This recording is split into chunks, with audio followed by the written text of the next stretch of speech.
السلام عليكم ورحمة الله وبركاته. ازيكم يا حبايبي؟ عاملين ايه؟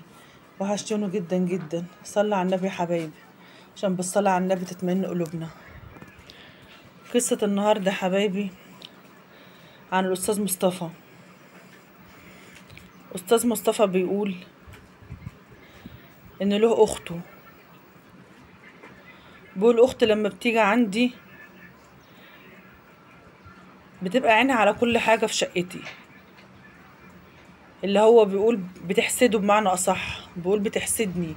بحس إن هي بتبقى الحسد باين عليها في عينيها وطريقتها وكلامها، اللي هي مستكترة عشت عليا. أستاذ مصطفى بيقول كده. وعلى فكرة أستاذ مصطفى قال إن أنا أقول اسمه عادي. أستاذ مصطفى بيقول إن أخته عينها على كل حاجة عنده في شقته، بنفس اللفظ كده قال لي مستكترة عشتي عليا أنا وعيالي. أستاذ مصطفى بيقول لما أخته بتروح عنده بيقول مش ببقى مرتاح، ببقى حاسس إن أنا تعبان نفسيا.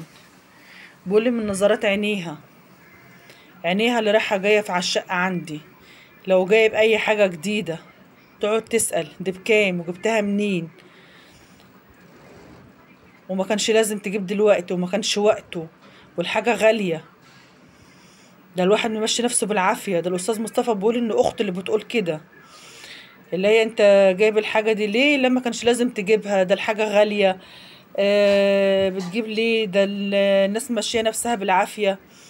بيقول ما بتقولش ما شاء الله، ما بتقولش يا أخويا ما شاء الله، ما بتقولوش يا أخويا تعيش وتجيب. ده الأستاذ مصطفى اللي بيقول كده.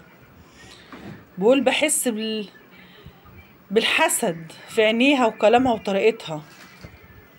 بيقول مش عارف، بقت لما بتيجي عندي بيقول أستاذ مصطفى بيقول هي تيجي وتنور وكل حاجة، بس أنا من كتر ما أنا شايف الحسد في عينيها ومستكترة الحاجة عليا أنا ومراتي وعيالي، أنا بقيت أتضايق من كتر ما كل ما بتيجي تقعد تقول لي جبت منين، جبت ده منين، وجبت ده بكام، وده ما كانش وقت، وده ما كانش لازم.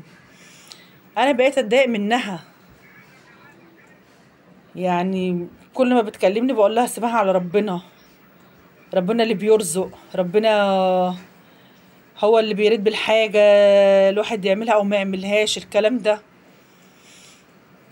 ما هي ما فيش عندها ما شاء الله ولا تعيش وتجيب يا اخويا ولا الكلام ده. استاذ مصطفى بيقول ما فيش، حتى كلمة ما شاء الله دي مش بتقولها. بقول انا مش عارفه اعمل ايه معاها. يعني دي اختي ما ينفعش اقول لها ما تجيش، دي اختي ما ينفعش اكشر في وشها، دي اختي وملهاش حد الا انا. بقول مع ان انا ليا 2 اخوات تاني، بس انا اكتر حد بتيجي عنده. بقول مش عارفه اعمل ايه. استاذ مصطفى بيقول والله لما بتيجي عندي انا مش بخليها محتاجه حاجه، بتتغدى معانا، لو في غدا بتتغدى معانا، لو جايب فاكهة بنحط منها، مراتي بتغسل وتحط منها، لو جايب شوكولاتات بحط لها وبحط لعيالها. استاذ مصطفى بيقول انا والله لو عندي اي حاجة في بيتي انا مش بحش عنها، لا هي ولا ولادها.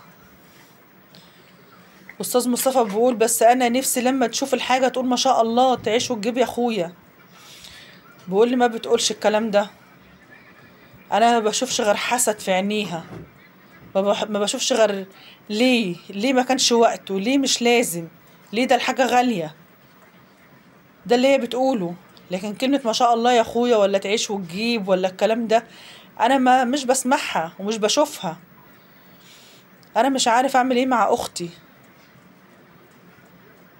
واستاذ مصطفى بيقول انا مش عارف، يعني انا ربنا فارجها عليا وبجيب لعيالي، احرم عيالي ليه؟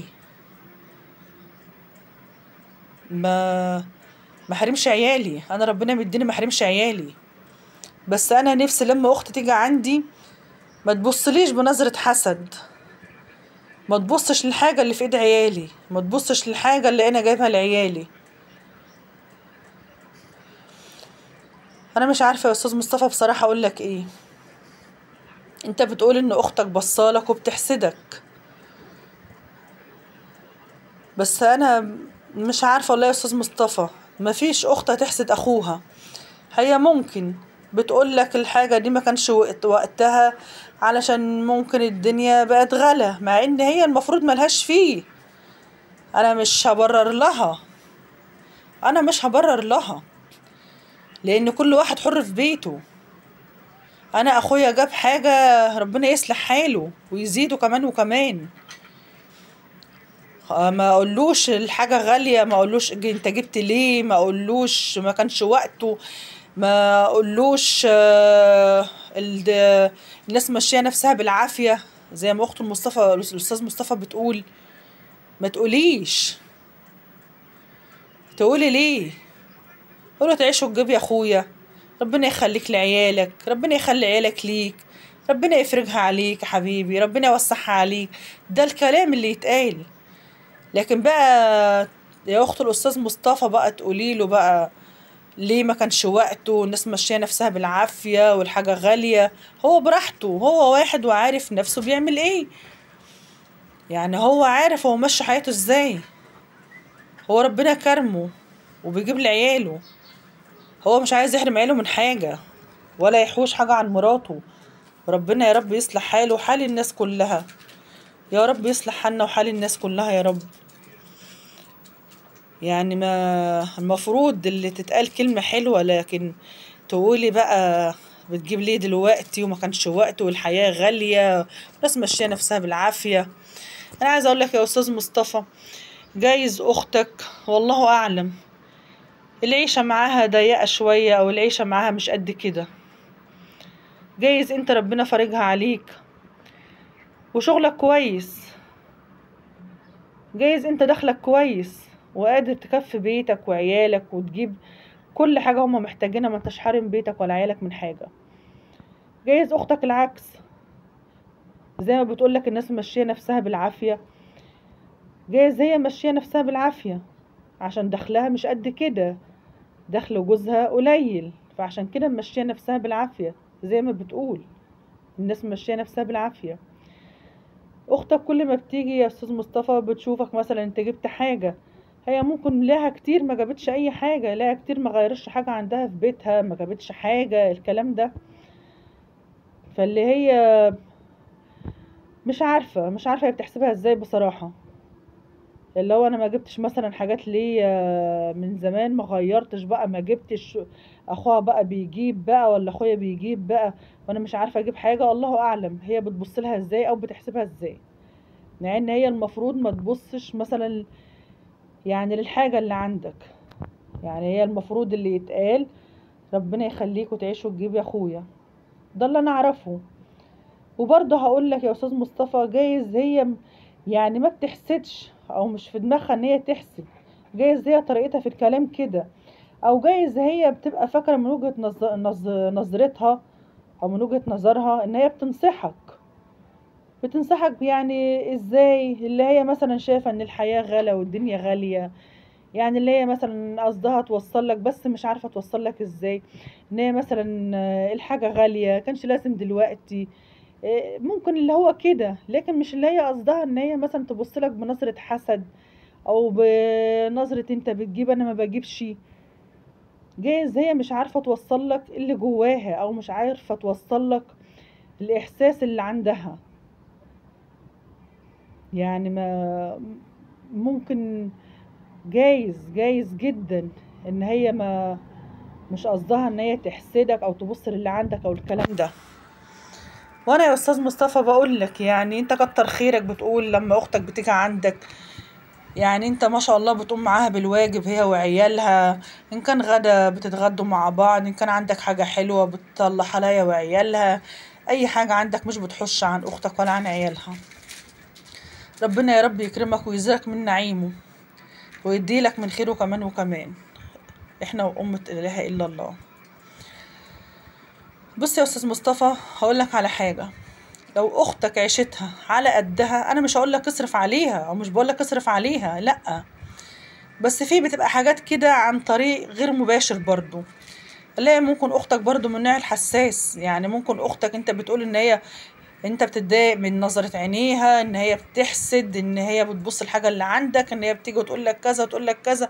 والله جايز ان هي قصدها نصيحة يعني، مش حاجة يعني، مش حسد ولا الكلام ده. انا اقول لك يا استاذ مصطفى على حاجة، انت ما شاء الله ربنا يكرمك ويزيدك من نعيمه كمان وكمان.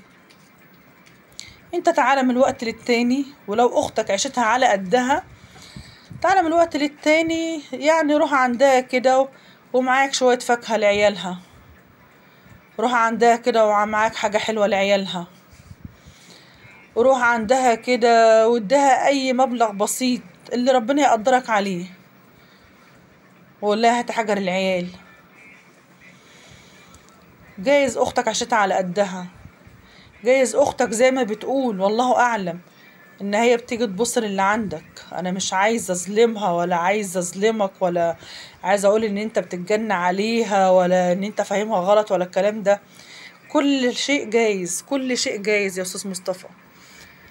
جايز جدا إن هي بتيجي، مش عايزة أقول إن هي بتبص، هي بس هي ممكن الدنيا مش كويسة معاها، ودي أختك، وراضيها عشان ربنا يرضيك. راضيها يا أستاذ مصطفى عشان ربنا يرضيك، راضيها وراضي عيالها. جايز هي الدنيا معاها مش قد كده، جايز هي الدنيا معاها يعني مش ماشية، جايز شغل وجوزها مش مكفيها. ودلوقتي والله يا أستاذ مصطفى ما بقتش في حاجة مكفية فعلا. يعني راضي أختك وإن شاء الله ربنا يرضيك، راضي أختك وعيال أختك وإن شاء الله ربنا هيرضيك بإذن الله. حاجة حلوة لعيالها، أي مبلغ كده تديهولها تمشي نفسها بيه، وإن شاء الله ربنا يكرمك يا أستاذ مصطفى.